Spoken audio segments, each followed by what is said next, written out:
La central FETSE, a través de su dirigente Joel Ayala, valoró la contundente respuesta inmediata a la limitante impuesta por la segunda sala de la Suprema Corte de Justicia de la Nación, en donde determina que se sustituye la aplicación de los salarios mínimos por la afectación que representa la Unidad de Medidas Actualizadas, UMAS. Señala que las representaciones sindicales de los servidores del Estado y las organizaciones representativas de jubilados y pensionados plantean su total inconformidad a este hecho, pues trastoca y mutila los alcances del movimiento laboral sindical, además de que afecta económicamente las prestaciones de jubilaciones y pensiones. La pregunta es, ¿qué factores financieros y económicos se requieren para que se haga su compromiso de llevar a cabo una acción económica compensatoria adicional para consolidar la prestación referida y para cuándo se implemente, presidente? Bueno, en primer lugar, se tiene que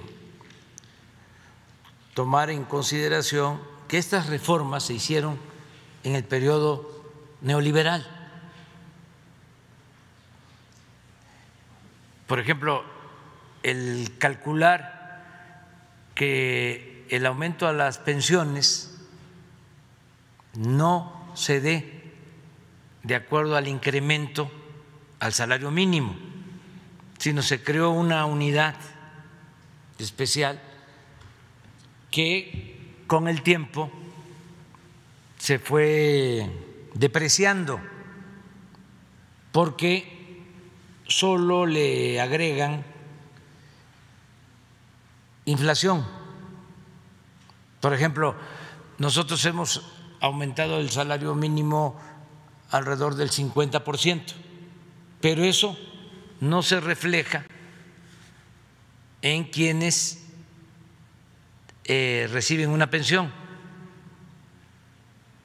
porque fueron trabajadores al servicio del Estado, porque los incrementos para ellos se da en función de las UMAS, de las unidades estas que crearon.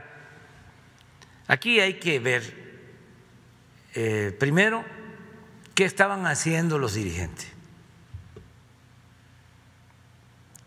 cuando llevaron a cabo estas reformas o contrarreformas.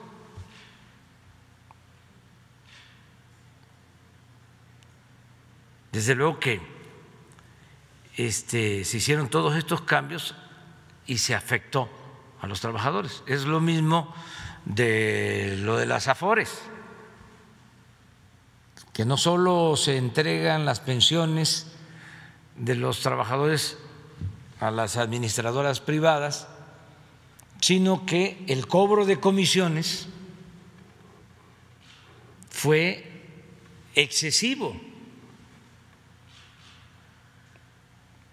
Se cobraban más comisiones en México que en otros países del mundo.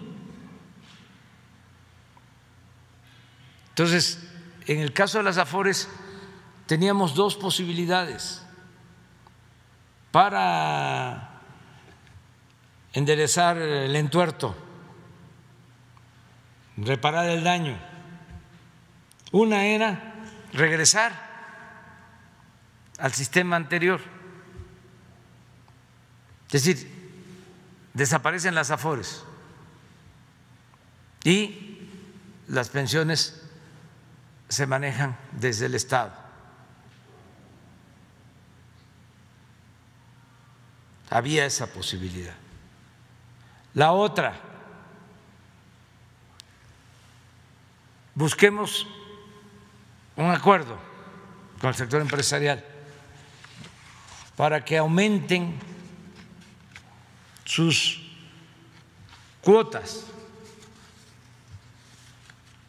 porque se fueron deteriorando los fondos de pensiones porque no se aumentaban las cuotas y se corría el riesgo, aunque todavía no se resuelve del todo, de que un trabajador, después de esa reforma de las Afores, cuando se jubilara, terminara recibiendo el 30, el 40% de su salario. Entonces, ¿qué se hizo? Los empresarios estuvieron de acuerdo en aumentar su participación en el pago de cuotas para que el trabajador reciba más al momento de jubilarse. Y esto se complementa, aunque sea con poco apoyo, porque se envió una reforma legal para bajar el cobro de las comisiones. Se estandarizaron con los países que cobran menos por el manejo de las Afores. Entonces, con esto ya el trabajador va a recibir más. Pero esto estuvo mal hecho. Esto fue en el periodo neoliberal. Esto de las sumas es lo mismo. Entonces nos toca ver cómo lo enfrentamos. Que un argumento que hay que tomar en cuenta es que, como en este caso el patrón no es el empresario, sino es el Estado, si se regresa al salario mínimo, pues no aumentaría el salario mínimo, se mantendría igual que la inflación, porque el aumento al salario significaría el incremento en la inversión que se destina al pago de pensiones. Entonces, ¿qué estoy pensando? Que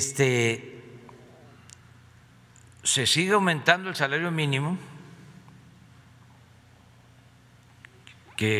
porque es mucho el rezago, y al mismo tiempo se resuelva mediante un acuerdo, una ley, un incremento a las pensiones. Nada más que lo vamos a hacer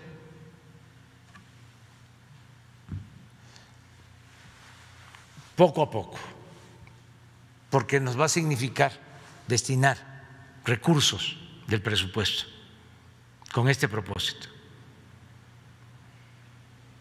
Y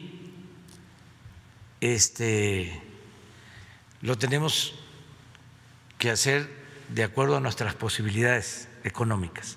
Pero ya hice el compromiso de que en los hechos van a recibir más los pensionados.